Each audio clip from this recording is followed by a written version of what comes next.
Supreme Magus, Web Novel, Chapter 270, Body Sculpting Part 2.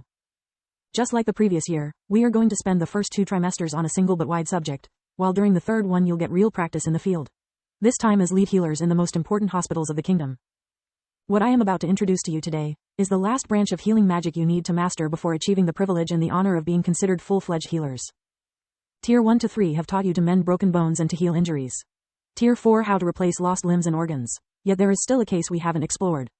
What if our patient never had a limb to start with? What if they were born with a deformity or a defective organ? He asked while walking around the class. Are we helpless in front of such eventuality? The answer is no. There is nothing that a true healer cannot fix. Only death is beyond our reach, at least for now, Vaster declared with a proud look in his eyes. The first 4 tiers of magic are completely useless against natural deformities simply because there is nothing wrong in the first place. You can't heal a man born blind because it's his natural status. Even if his eyes were to be gouged and regrown, they would still be blind. Tier 4 magic simply gives the body the means to revert to its original status. Nothing more, nothing less. Tier 5 light magic brings in something that we have often mentioned but never worked on. The study of the life force. During the first trimester I'll teach you how to sense your own life force and how to use it to manipulate other people's life force to give them a normal life. The class murmured, for all of them life force was a vague concept. They had learned how to share it with the patients, allowing them to survive critical wounds and major procedures, but nothing more. That's only the first step, though. Once you learn how to control the life force comes the real deal.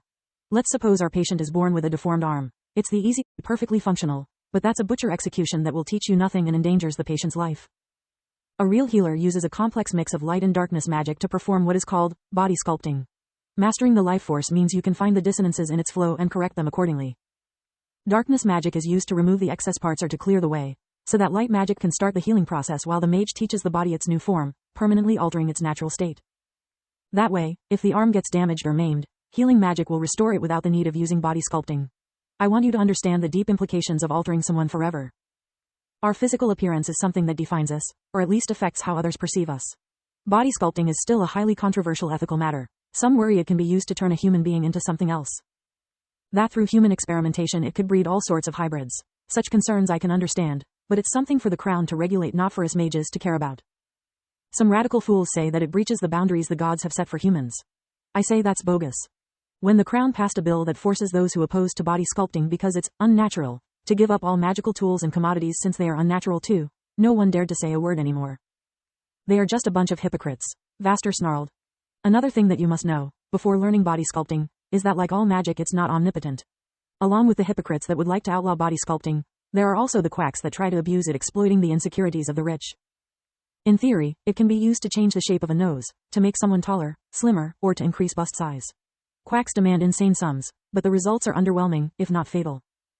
Seems plastic surgery still has a long way to go here. Lith was fascinated by Vaster's explanation. Body sculpting sounded a lot like the procedure he had performed on Tista years before.